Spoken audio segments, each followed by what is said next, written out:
তো বন্ধুরা, সব তীর্থ বারবার, গঙ্গাসাগর একবার। তো এই প্রথমবার আসলাম এই শিপে। দেখো, এইটা আমাদের ক্রুজ। এখন সকাল সময় বাজে 7টা 8টা বাজে, 1 মিনিট বাকি। তো এই ভাইরা সবাই আমাদের সঙ্গে ছিল। এই দেখো, সবাই এখানকার।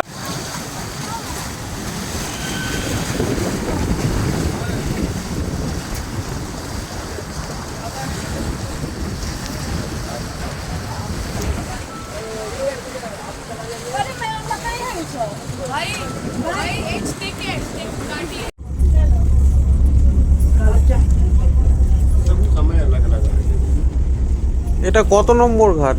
আগের দিন এখানে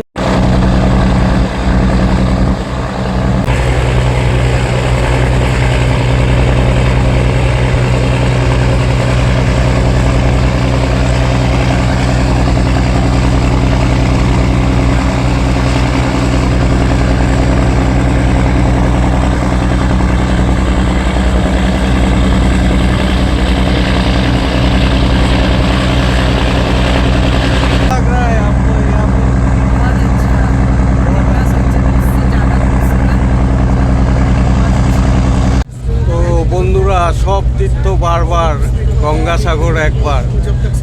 তো আমি এখন গঙ্গাসাগরের উদ্দেশ্যে রওনা দিয়েছি ক্রুজে করে, ডায়মন্ড হারবার থেকে। আর এখন আমি বসে আছি প্রিমিয়াম সিটে, মানে ফার্স্ট ক্লাস।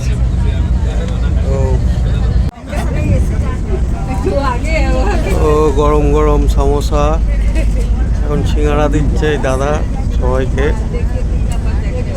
সকালের ব্রেকফাস্ট।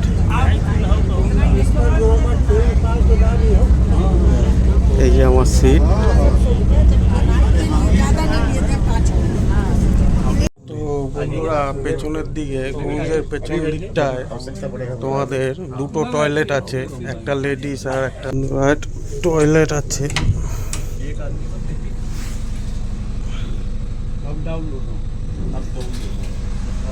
সঙ্গে কথা বলে নেবো। এই ম্যাডাম আমাকে অনেক হেল্প করেছে এখানে টিকিট করে দেওয়ার জন্যে। আমি ফোনে করে নিয়েছি। ম্যাডাম, এই ক্রুজের ব্যাপারে কিছু বলুন আমাদের। আমাদের ডায়মন্ড হারবার থেকে ছাড়ে, ছাড়ে সেফটে রিটার্নও হয়। আচ্ছা, আমাদের উইকলি শনি রবি চলে। আচ্ছা, আর আমাদের টিকিট পেতে গেলে ospreyindia.com ওয়েবসাইট আছে, ওখানে যে অনলাইনে টিকিট কাটতে পারবেন। আর ডায়মন্ড হারবারে অফলাইনে টিকিটের ব্যবস্থা আছে, আচ্ছা, কাউন্টার আছে, ওখানে চলে আসতে পারেন। আই লাভ ডায়মন্ড ওর অপোজিটে কাউন্টার আছে, ওখানে চলে আসতে পারেন।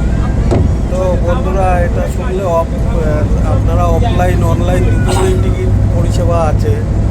তো এখন এই মোটামুটি এই জাহাজ মানে ক্রুজ যেতে আমাদের কতক্ষণ সময় লাগে? আমাদের 2 ঘন্টা লাগবে টাইম। 2 ঘন্টা মতন সময় লাগে। আর মোটামুটি কতজনের ক্যাপাসিটি আছে? 170 ক্যাপাসিটি আছে।